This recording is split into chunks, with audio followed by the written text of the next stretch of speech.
这种程度的实验啊，对于中国品牌的新能源来说，那就是家常便饭。哎呀，下面我们现在将会进入到举灯机。如果您或者您有朋友正在考虑在20万这个级别里买一个混动的 SUV， 那我建议啊，看完我这个视频，然后再买，看一眼，看完了再买，不后悔。正式发布之前啊，我们先看一下今天的主角是星途瑶光 CDM， 一会儿呢要做一个底盘碰撞安全大事件啊，他们管这个叫过刀山，咱一会儿去看看什么样啊。简而言之，这个实验就是让车辆分别以30、40、50的速度，用底盘去硬刚30、40、50厘米的铁墩子，来检验它的电池包安全性。哎呀，那刚才上刀山啊，不是过刀山这个热闹，咱已经看完了。接下来呢，这个车已经通过举升机抬起来，大家观察一下底盘的情况，有没有什么失火呀、冒烟什么的。但其实我跟大家说，根本用不着看。就这种程度的实验啊，对于中国品牌的新能源来说，那就是家常便饭。人家在实验场里比这激烈的画面啊多了去了。所以我觉得这个实验更大的意义啊，并不是考验这个车的底盘，是考虑我们的心智啊，其实也就是击碎谣言。因为随着插混车价格不断的下探，它会卖到更多的3、4、5、6线市场。现在很多朋友对于电车的安全是有疑惑的。即使我在北京，很多朋友也认为说电车跟个炸药包似的，一碰就炸，一弄就失火。其实根本就不是这样。这个实验就很好的击碎了谣言。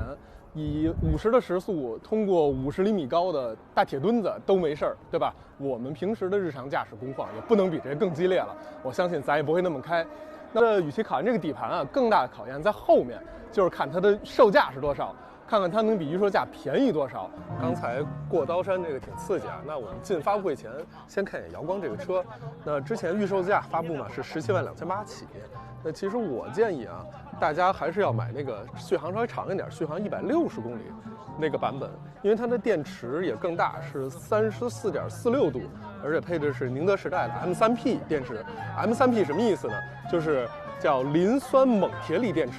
相比原来的磷酸铁锂电池呢，它的续航能量密度更高，160公里的续航嘛，可以当半辆电车去用。其实它的长宽高呢，差不多是4.7米。宽1.9米，然后高差不多将近1.7米吧，不到1.7米。轴距呢是2815这个水平，那跟它差不多同级呢，就是什么本田 CR-V 啊、丰田的 RAV4 啊，差不多都是这个级别的。这个车其实它最显著的一个技术呢，就是3档的 DHT。那3档之后呢，有了更多的直驱的区间，所以它的直驱的速率也更强，加速也更猛。那它系统的综合功率啊，最大啊是367匹，然后605牛米。0百加速呢是4.9秒这个水平，它在高速再加速能力啊，就是90到120这个区间，加速时间是2.8秒。这个数据让我想起了原来那个老萨博的95 Aero 啊，也是那种非常猛的后段加速能力。当然了，刚才我说了这么多它的产品点啊，其实要想在现在国内的20万左右的插混中性 SUV 这个市场要卷啊，价格才是最重要的。像你说的技术、配置、空间、品牌力、设计，这些都是1后边的0。具体说它的整个的战斗力怎么样，还得看价格这1怎么样。接下来我们去看看发布会。